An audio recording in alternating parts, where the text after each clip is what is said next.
रात्रि में इस पावन कथा के माध्यम से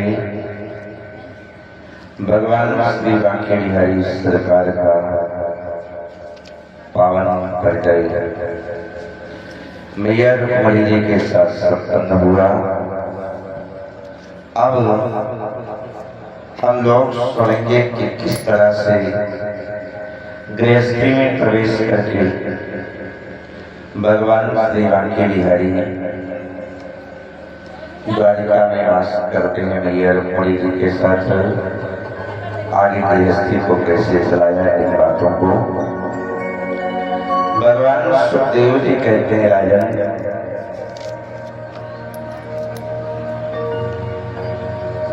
कि राज्य भूमि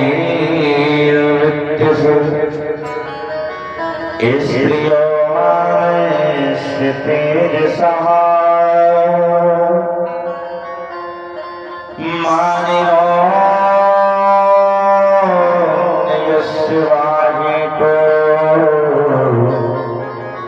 श्रीमदांगा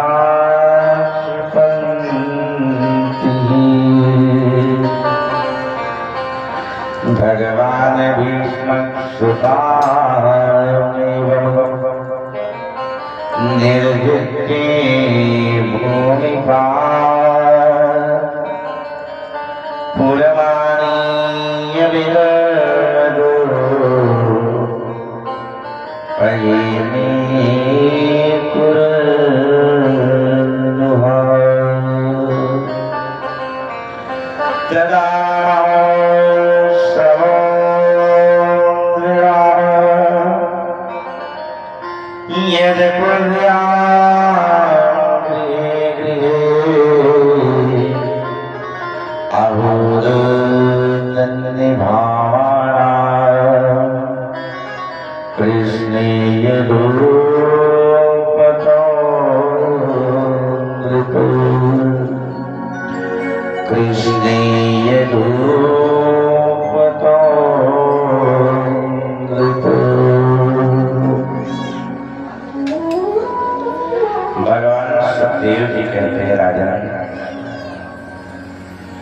जिस समय मैया रुक्मणी जी को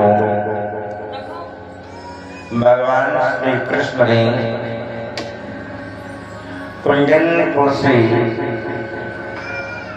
मंदिर में पूजा करने के लिए गई थी, वहां से मैया का हरण किया। ये बात पता चली शिशुपाल को और रुक्मणी को,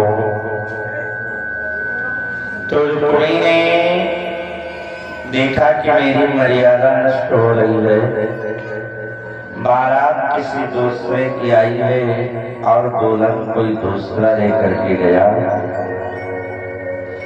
तो रुक्मणी उस समय इतना लज्जित हो जाता है कि मैं किसको क्या मोड़ दिखाऊंगा। बगैर दुल्हन के बारात लौट गए, ये संसार के लोग मुझे ताना मारेंगे। तो उसने मन में विचार किया कि संसार के लोगों की बातों को सुनने से अच्छा है कि मैं प्रयत्न करूं, हो सकता है रुक्मणी को कृष्ण के हाथ से छुड़ा लाऊं। ये मन में विचार करके अपने सुंदर से दिव्य रथ पर सवार हुआ और भगवान श्री द्वारिका देश की नगरी की तरफ भगवान कृष्ण का पीछा किया। थोड़ी देर के बाद भगवान कृष्ण और मां रुक्मणी जी दिखाई पड़ गए। तो उसने अपने तरकस में से 3 बाण निकाले और 3 बाण भगवान कृष्ण के ऊपर चला दिए। 3 बाण निकालने का मतलब ये है कि उसके मन में विचार आया कि पहले बाण से तो रथ में जो घोड़े जुटे हुए हैं उनका समापन, दूसरे बाण से जो भगवान का सारथी है जो रथ चला रहा है, और तीसरे बाण से मैं कृष्ण को स्वयं मार दूंगा। ये मन में विचार करके 3 बार भगवान के ऊपर छोड़ दिए। लेकिन भगवान तो बड़े ही लीलाधारी है। भगवान ने देखा कि 3 बार आगे है। उससे पहले कि भगवान तक पहुंचे, भगवान ने भी एक बार को तर्कस से निकाला।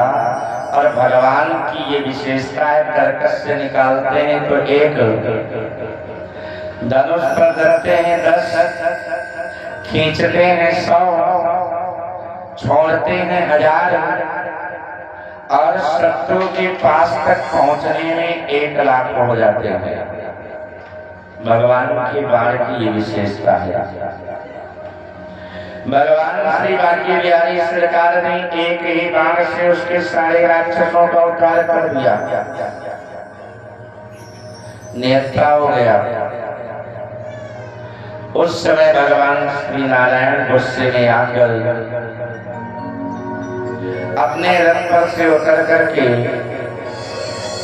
जो पीछा कर रहा था रुक्मिणी को भगवान ने एक पशु की तरह पकड़ लिया।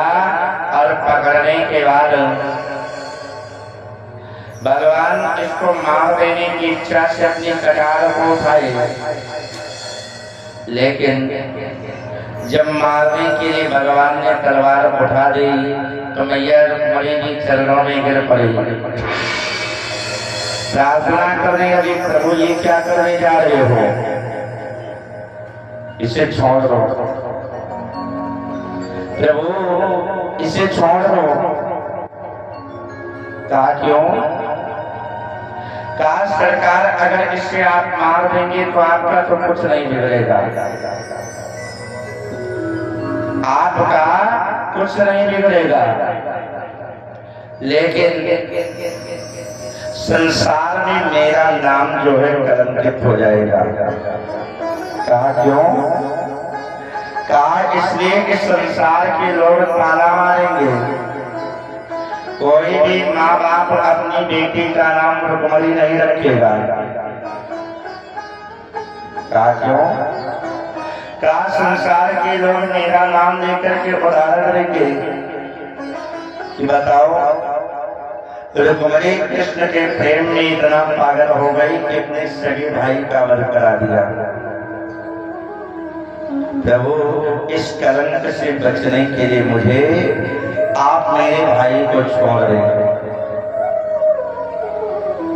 जब भगवान से प्रार्थना किया प्रभु को दया आ गई, कहा ठीक है छोड़ को देता हूँ, लेकिन इसने मुझे अपमानित किया है तो मैं भी इसे अपमानित करूंगा।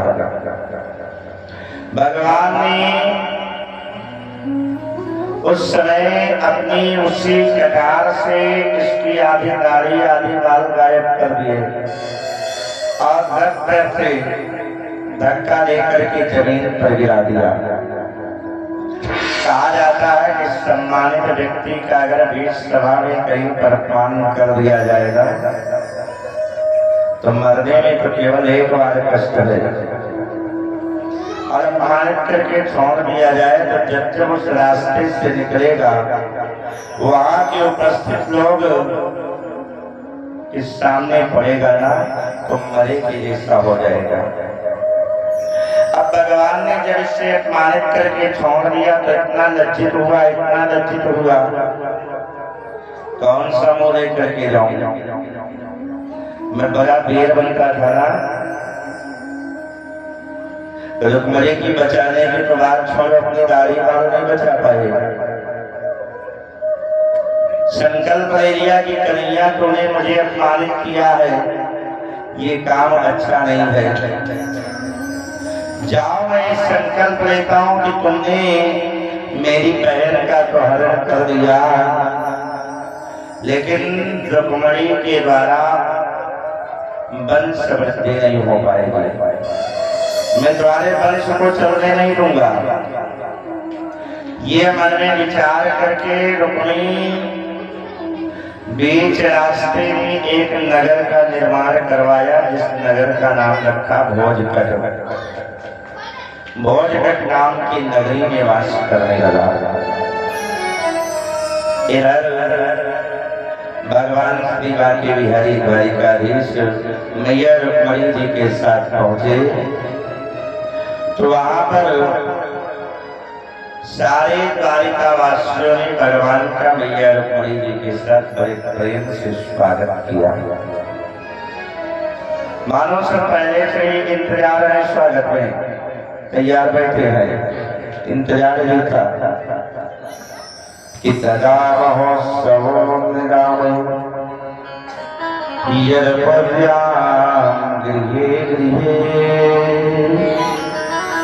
अहुरन्यमान कृष्णेय रूपतमो नृप। बड़ी सुंदर तैयारी किए हैं, पूरी द्वारिका नगरी को एकदम दोलन की तरह सजा दिया और ऐसा लग रहा है कि द्वारिकाधीश भगवान कृष्ण का विवाह में पूरी द्वारिका नगरी में विवाह रचा गया। प्रत्येक द्वार सजाए गए अनेकों प्रकार से, इतना सुंदर सजाया गया है, इतना सुंदर सजाया गया है कि क्या कहना है। कि आज लड़ियों से मड़ियों से सजा श्याम दरबार शोभा अधिक बड़ी। आज लड़ियों से मड़ियों से सजा श्याम दरबार शोभा अधिक बड़ी।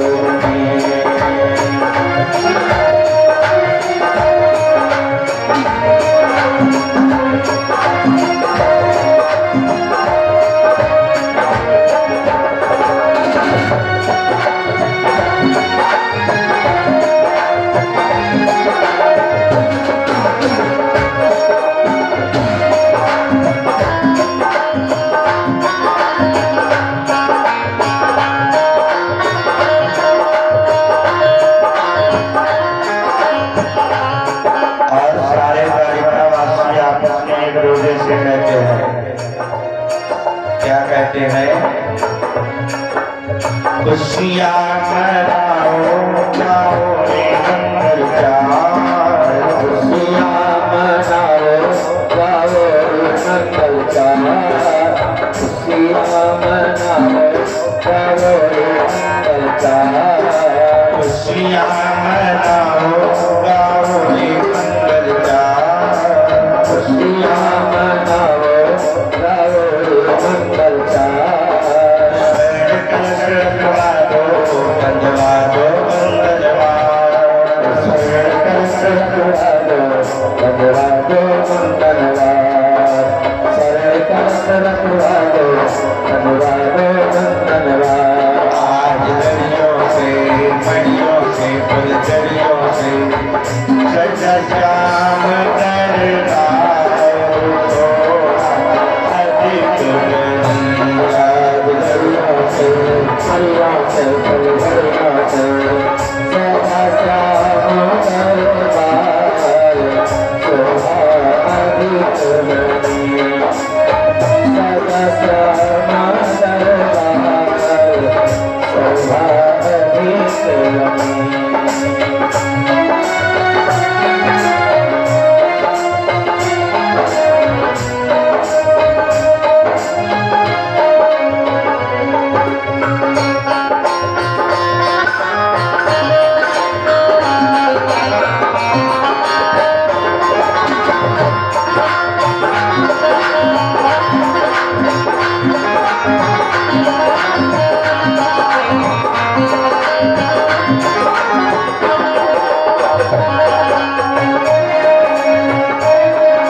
जैसे द्वारिका वासियों ने कहा कि भगवान द्वारिकाधीश आ गए हैं, इनके स्वागत में सभी लोग तैयारी करो, तो सारे द्वारिकावासी बड़े प्रेम से तैयारी करने भी लगे। कैसे आज द्वारिका नगरी को सजाया गया, बड़े भाव के साथ नहीं। कंचन कंचन साकेत सवारे सबहि सजाए निज निज द्वारे कंचन कलश बिकुट सवारे सबहि सजाए निज निज द्वारे कंचन कलश बिकुट सवारे सबहि सजाए निज निज द्वारे यद्यपि सर्वमय पुण्य समाना वेद पुराण गमयस जाना यद्यपि सर्वमय पुण्य समाना वेद पुराण निगमयस जाना खुशियाँ मनाओ गाओ मंगल चार खुशियाँ मनाओ गाओ रे मंगल चार खुशियाँ मनाओ गाओ रे मंगल चार सकल सरकारो पंजवारो बंधनवारो सकल सरकारो पंजवारो बंधनवारो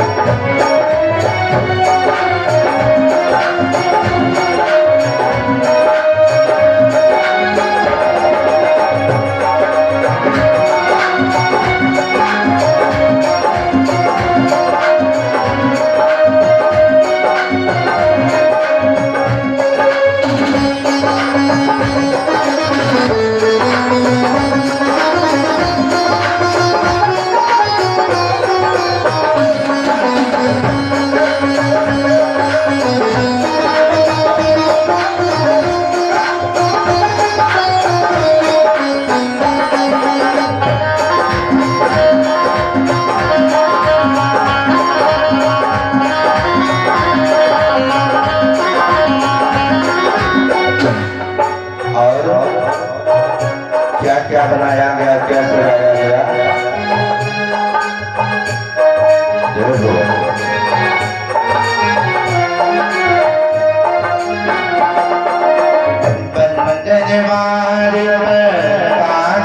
के तो सबहि सजाए मंगल के तो मंगलवार आका के तू सबहि सजाए मंगल तू मंगलवार आका के तू सबहि सजाए मंगल तू सकल सुगंध सुचाई गजब विचरती चौक पुराई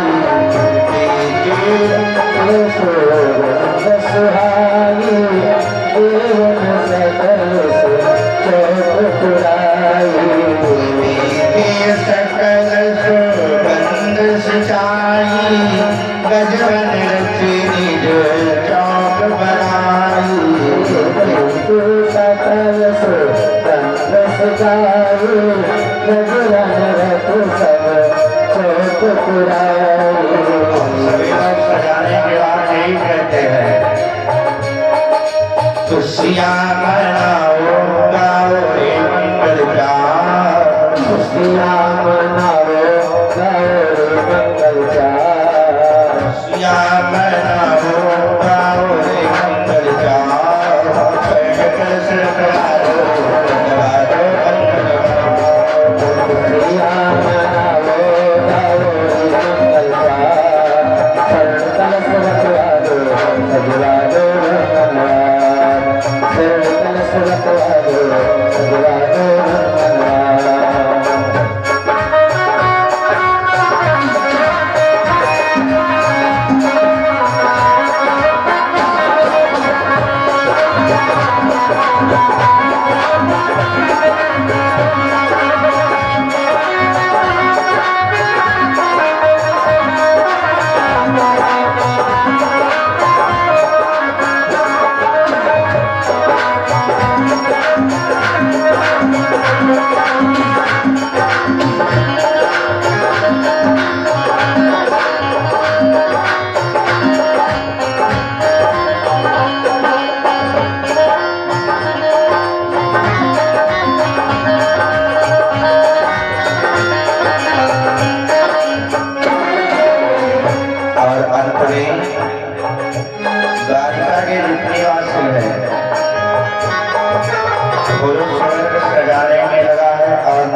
से आरती की ताल बजाकर अगवानी में आ रही है।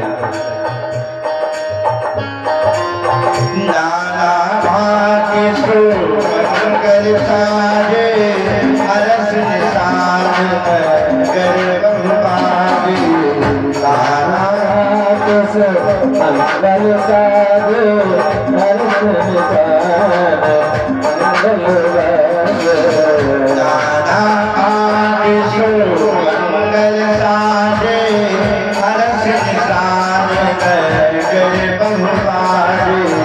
नाना मंगल साधु हर्ष निशान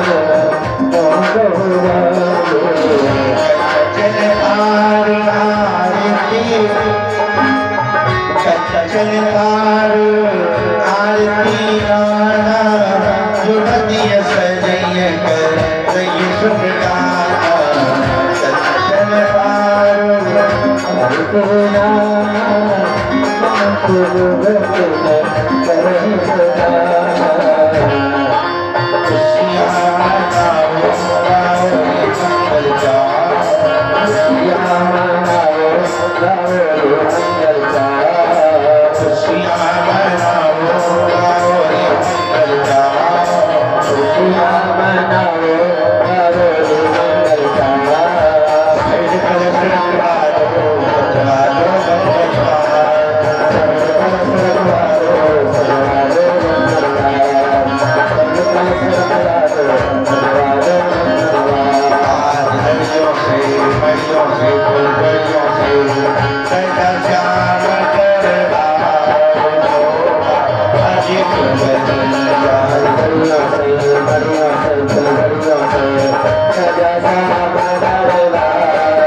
भगवान श्री द्वारिका गोविंद मां रुक्मिणी को लेकर के द्वारिका नगरी में पहुंचे और द्वारिका नगरी में इनका बहुत ही प्रेम से समस्त द्वारिका वासियों ने बड़ा सुंदर स्वागत सम्मान किया और धूमधाम से द्वारिका नगरी में ही भगवान कृष्ण व माता रुक्मिणी जी का पावन विवाह संपन्न हुआ। और जब से मैया रुक्मिणी जी भगवान कृष्ण के साथ आई, द्वारिका नगरी में जब लक्ष्मी जी का सानिध्य नारायण के साथ में हुआ तो द्वारिका नगरी में अनेकों प्रकार से प्रत्येक मंगल होने लगे। चारों तरफ आनंद ही आनंद है। ठीक वैसे ही जैसे मां जानकी के आने से अयोध्या में चारों तरफ आनंद ही आनंद था कि जब तेज राम में आई गए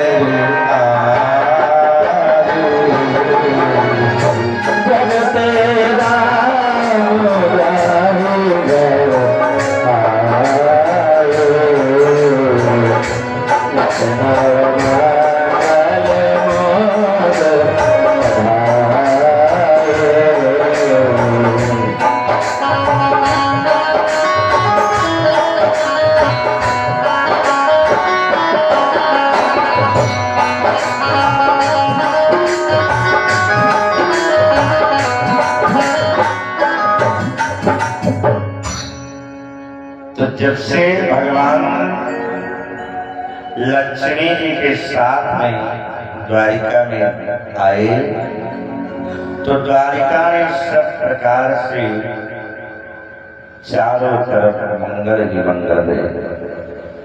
सभी लोग बड़े ही प्रसन्न हैं और धीरे धीरे भगवान बांके बिहारी मैया रुक्मिणी जी के साथ में द्वारिकापुरी में वास करने लगे।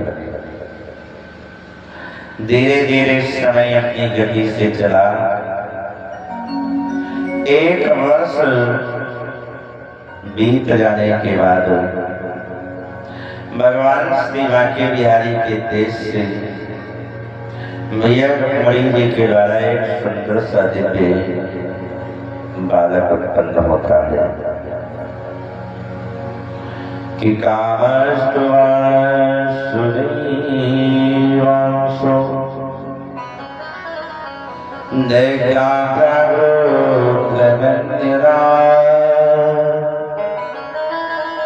देवोपवर्तये भूयः तमेव प्रतिपद्यतो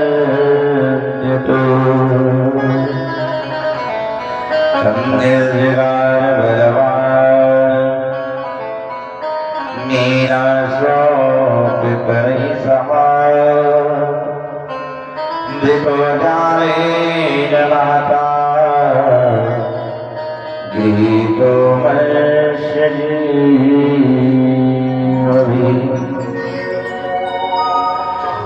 जो संकल्प लिया था रुक्मिणी ने कि कन्हैया तुम्हारे वंश को मैं नहीं चलने दूंगा,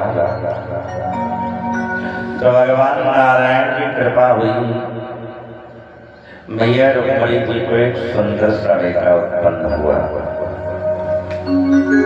इतना सुंदर बेटा है, इतना सुंदर है कि क्या कहना, सर्वांग सुंदरम दिव्यम, बहुत ही सुंदर है, दिव्य है। और जब भगवान के पुत्र का जन्म हुआ, द्वारिका वासियों को पता चला, तो द्वारिका वासी सब इतने प्रसन्न हो गए, इतने प्रसन्न हो गए कि क्या कहना। जैसे नंद बाबा ने भगवान कृष्ण का जन्मोत्सव गोकुल की पावन धरती पर मनाया था, ऐसे ही भगवान कृष्ण के पुत्र का जन्मोत्सव मैया देवकी और वसुदेव जी भगवान कृष्ण के साथ मिलकर के बड़े धूमधाम से मनाते हैं। बड़ी प्रसन्नता है। लेकिन कहते हैं ना कि हर खुशी के साथ गम मिलेंगे, कहीं ज्यादा तो कहीं कम मिलेंगे। जितनी प्रसन्नता के साथ भगवान कृष्ण के पुत्र का जन्मोत्सव मनाया गया, सारे द्वारिकावासी बड़ी ही प्रसन्नता के साथ भगवान के पुत्र का दिव्य मंगलमय उत्सव मनाते हैं। लेकिन ये उत्सव 5 दिन तक तो बड़ा सुंदर चला, और जिस दिन छठी है ना, छठी के दिन रुक्मिणी के मित्र संबरासुर नाम के राक्षस को पता चल गया। इससे पहले द्वारिकापुरी में इतनी बधाई कभी बजी नहीं। तो संबरासुर जो है वो सोचता है कि आखिर क्या बात है कि इस समय द्वारिका नगरी में बधाई बज रही है, और रुक्मिणी का बड़ा खास मित्र है। तो संबरासुर को पता चली कि भगवान कृष्ण को बेटा हुआ है। रुक्मिणी ने संकल्प लिया है कि कृष्ण के वंश को मैं चलने नहीं दूंगा, और मेरा बहुत खास मित्र है रुक्मिणी। अब मुझे अपनी मित्रता का कुछ ना कुछ तो निर्वाह करना ही चाहिए। तो संबरासुर नाम का राक्षस रुक्मिणी से मित्रता करने के कारण उस संकल्प में वो भी साझी हो गया। और छठी के दिन सूतिका गृह से भगवान कृष्ण के पुत्र को पालने पर से गायब कर दिया, पालने से उठा लिया और ले जाकर के समुद्र में फेंक देता है। समुद्र में क्यों फेंका? मन में ये विचार है कि मेरे मित्र रुक्मिणी ने ये संकल्प लिया है कि कृष्ण के वंश को न चलने दिया जाए, तो मैं इसे समुद्र में फेंक देता हूं, मर जाएगा। फेंक दिया समुद्र में। लेकिन कहते हैं ना कि जा पर कृपा राम कर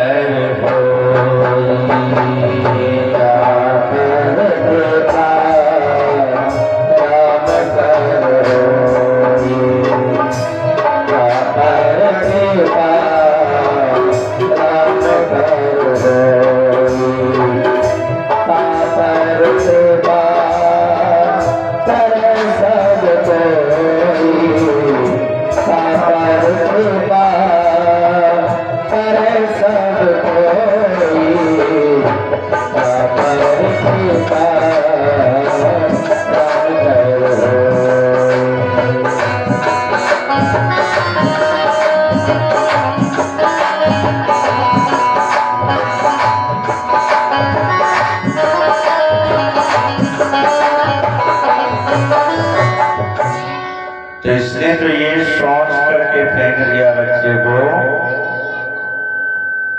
कि डूब करके मर जाएगा। लेकिन जहां पर स्वयं नारायण की सुरक्षा कवच लेकर के खड़े हों, उसका क्या बिगाड़ सकता है कोई, जब स्वयं नारायण के रखवाले बन करके पहरेदार बन करके पहरा दे रहे हो। फेंक दिया समुद्र में। संयोग इतना अच्छा कि एक विशालकाय मछली ने शत्रुघ्न जी को समूचा ही निगल लिया और अपने पेट में जाकर के स्थापित कर दिया। और जब पेट में प्रद्युम्न जी पहुंच गए तो प्रद्युम्न जी को वहां पर भोजन जैसे माँ के गर्भ में मिलने लगता है, वैसे ही भोजन की प्राप्ति होने लगी। काफी दिन बीत जाने के बाद कुछ शिकार खेलने वाले शिकारी जो मछली पकड़ने का काम करते हैं, शिकारियों ने समुद्र में मछली पकड़ने के लिए जब अपने जाल को डाला तो संयोग ऐसा कि आज वही मछली जिन शिकारियों के जाल में फंस गई, जिस मछली ने प्रद्युम्न जी को अपने पेट में रखा है। शिकारियों ने आज से पहले इतनी विशालकाय मछली कभी देखी नहीं थी। इनके जीवन की ये पहली ऐसी विशालकाय मछली है जो हाथ से लगी है। तो इन सबके मन में विचार आया कि मेरे जीवन की सबसे पहली उपलब्धि है, मैं इस मछली का दान कर दूं अपने राजा शंबरासुर को। ये मन में विचार करके मछली का दान कर दिया शंबरासुर को। लेकिन कहा जाता है ना कि तुलसी जैसी भवसभ्यता तैसी मिले सहाय, ताहि कावै ताहि पर ताहि कहाँ ले जाए। मारने के लिए शंबरासुर ने पहले फेंका, लेकिन अभी थोड़ी देर बाद ये स्वयं शंबरासुर का वध करेंगे। अब मछली को भेज दिया गया शंबरासुर के यहाँ। शंबरासुर के यहाँ जब सोई का काम करते हैं, उस मछली को काटने लगे और पेट को खाया गया तो मछली के पेट में सुंदर सा एक बच्चा मानव का दिखाई पड़ा। तो उनके यहाँ पर एक महिला है सोइया, जिसका नाम मायावती है। मायावती ने सुंदर से बच्चे को मछली के पेट में देखा तो ममता से इनका मन भर आया और मायावती ने प्रद्युम्न जी को अपनी गोद में उठा लिया और सभी लोगों से कहने लगे कि मैं इस बच्चे का लालन पालन करूंगी, किसी को कोई दिक्कत नहीं। मायावती उस बच्चे का लालन पालन करने लगी। काफी दिन व्यतीत हो गए। एक दिन देवर्षि नारद जी पहुंच गए वीणा को बजाते हुए मायावती के पास। और कैसे चलते हैं नारद जी सभी जानते ही हो, कि श्रीमन नारायण नारायण नारायण श्रीमन नारायण नारायण नारायण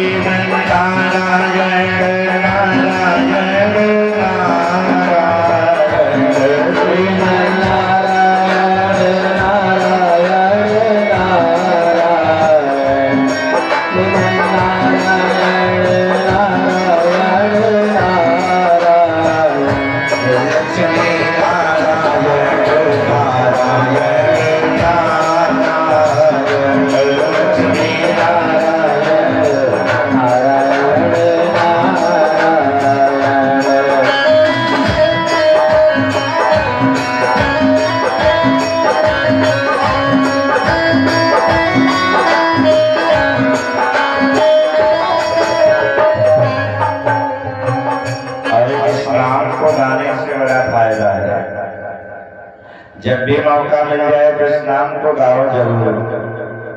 इस नाम को किसने गाया, क्या पाया?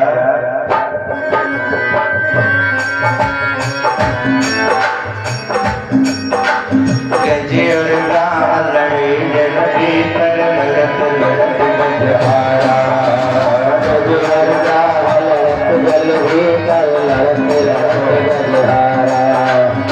गजे और राम लड़त जल भीतर लड़त लड़त गजहारा। गजे और राम लड़े जल भीतर लड़त लड़त गजहारा।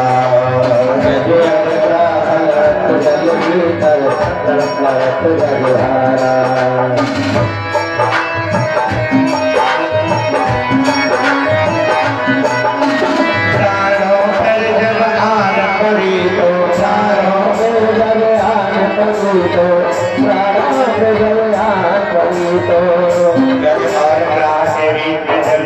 चल रही है 10,000 वर्षों तक युद्ध हुआ।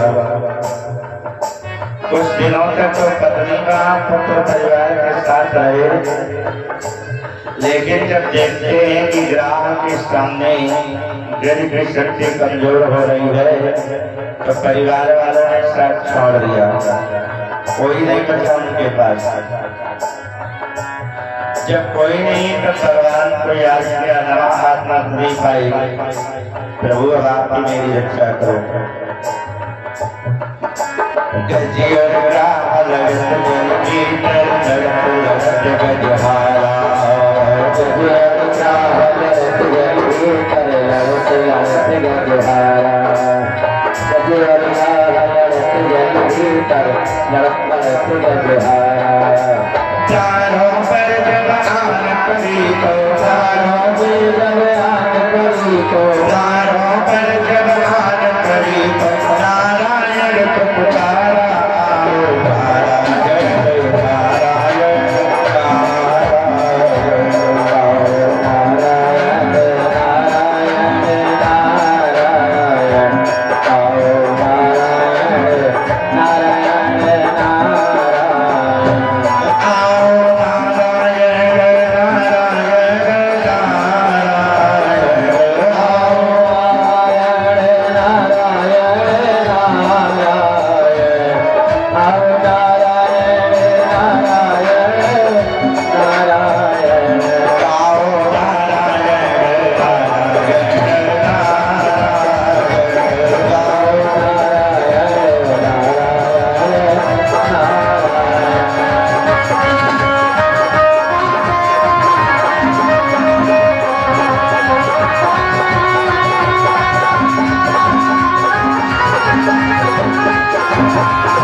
ये नारद जी पहुंच गए मायावती के पास,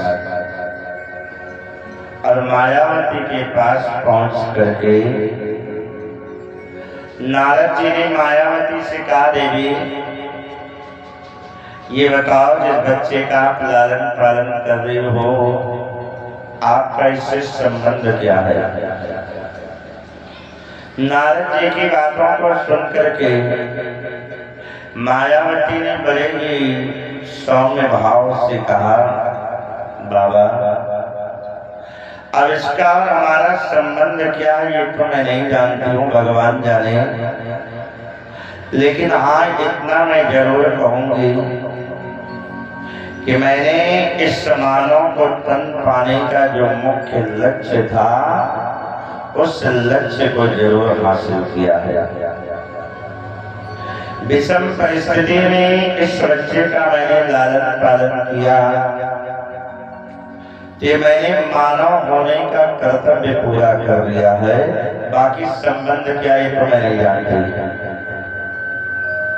क्योंकि कहा जाता है ना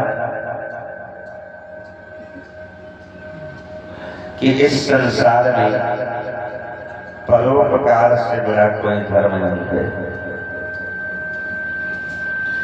कि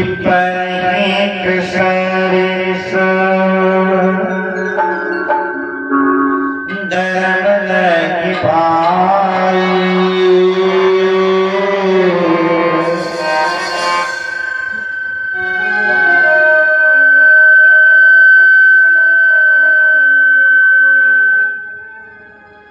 कि पैरगीत सरेस धर्म नहीं पाई,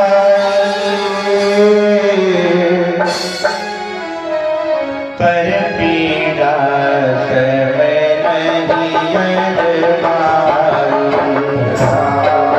सिया राम जय जय राम, सिया राम जय जय राम।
तो यही जितना अपने जीवन में संत महात्माओं के द्वारा सुना है कि संसार में सबसे बड़ा धर्म है परोपकार कर देना। अगर अपना हाथ लगने से किसी की मान मर्यादा बन रही हो, थोड़ा सा खर्च करने से किसी की जान बच रही हो, तो अपने आप को भले ही थोड़ा कष्ट हो जाए, लेकिन सामने वाले की इज्जत बनाना चाहिए, उसकी जान बचाना चाहिए। तो आज मेरा इनसे परिचय क्या है मैं नहीं जानती, उसको भगवान जाने, लेकिन मैंने अपने मानव के कर्तव्य को पूरा किया है। तब नारद जी कहने लगे, देवी ये आपके बहुत ही सगे संबंधी है, का सगे संबंधी हो चाहे दूर से हो, मैं तो इन्हें अपने बच्चे की तरह पाल रही हूँ और इतना जानती हूँ कि ये मेरा बेटा है, सांसारिक रिश्ते से। तो नारद जी ने बताया ये आपका बेटा नहीं है, ये आपका पति है। मायावती ने कहा बाबा तुम्हारा दिमाग खराब है, मैं इतनी बड़ी और मेरा पति इतना छोटा, ये कहाँ का जोड़ है। तब नारद जी ने मायावती के और प्रद्युम्न जी के पूर्व जन्म की बात बताई कि देवी आज तुम मायावती हो, लेकिन इससे पहले तुम्हारा जन्म हुआ था दति नाम का, और ये आज के संसार में प्रद्युम्न के नाम से प्रसिद्ध है। इससे पहले ये स्वयं कामदेव थे। कौन थे? कामदेव। लेकिन एक बार एक बड़ा ही दुर्दांत राक्षस हुआ जिसका नाम तारकासुर है।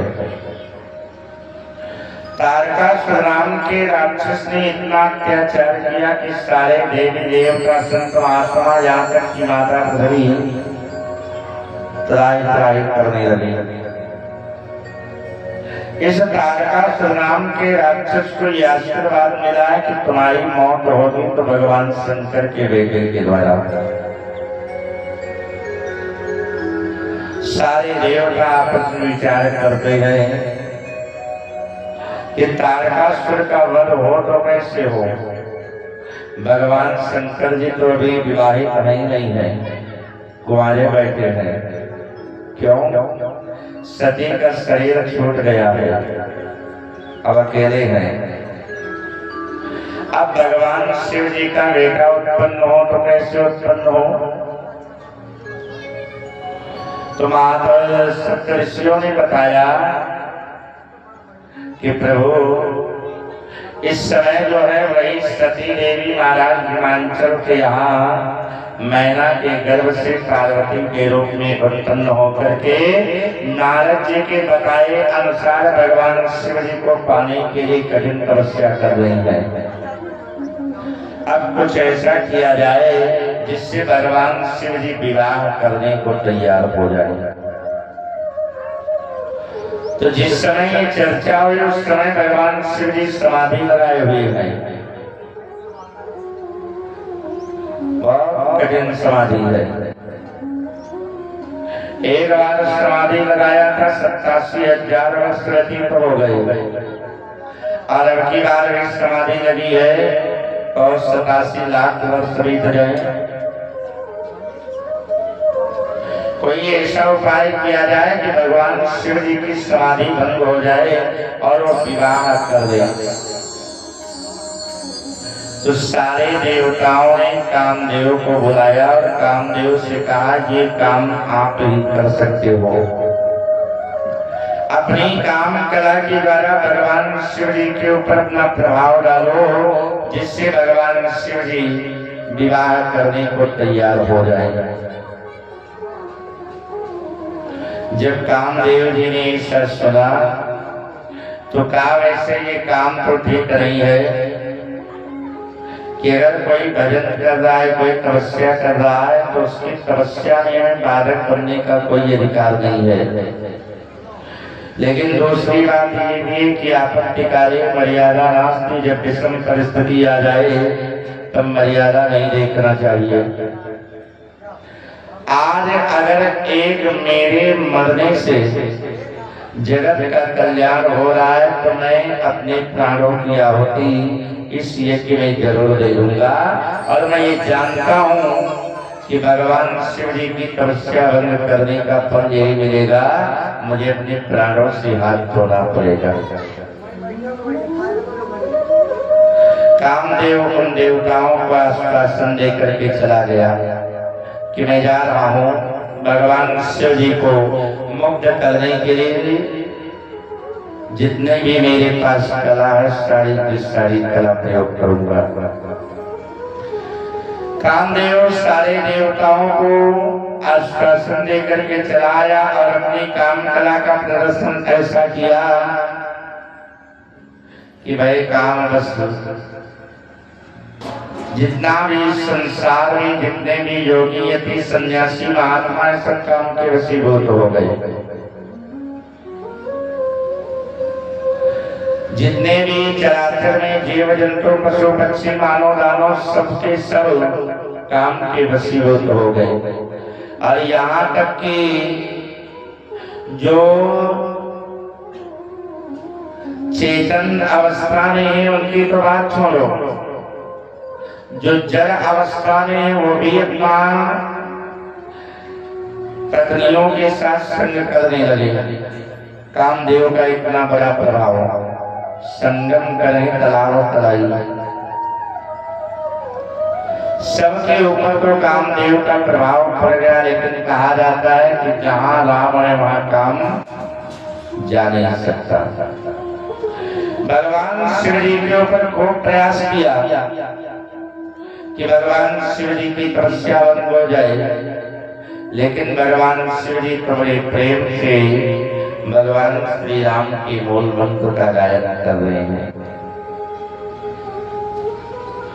सुबह से लेकर के शाम होने को आ गई, भगवान शिव जी वैसे के वैसे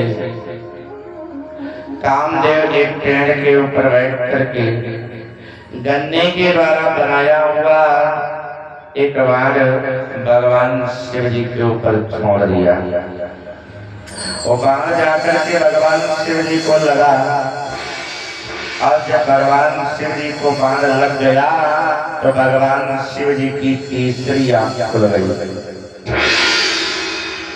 और तीसरी आंख भगवान शिव जी की खुल जाए तब तो मानो खुल रही है। बाण लगा नहीं कि भगवान शिव की तीसरी आंख खुल गई। और बाबा जी कहते तीसरा नेत्र खुलते ही कि जब शिवती शरण उठा शिवती शरण उठा तब राम भयो जल चारा। सरस्वती शरण उठा तब राम भयो जल चारा।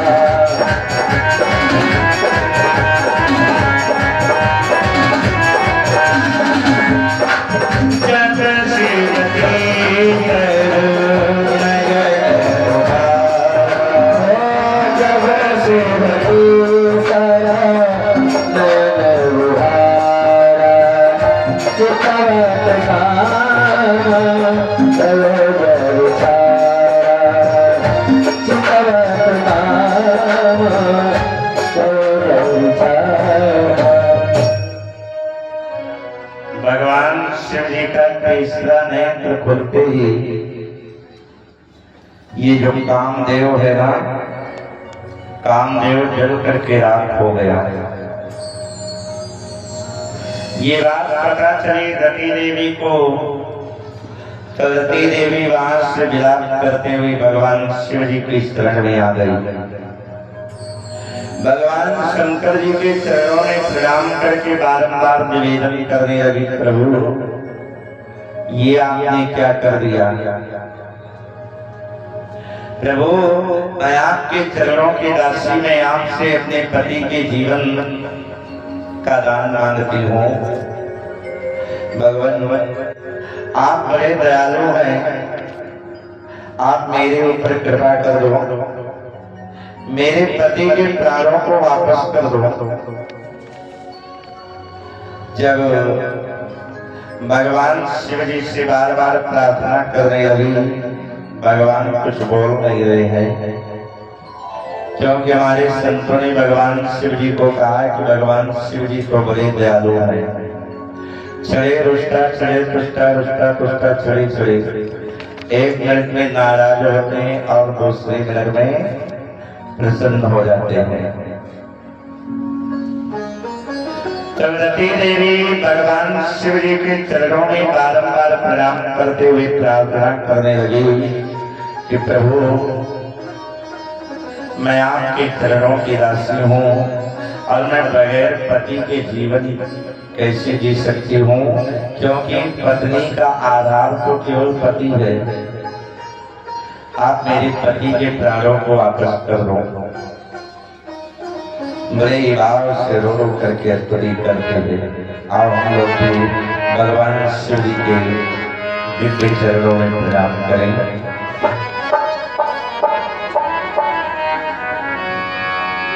बोल आनंद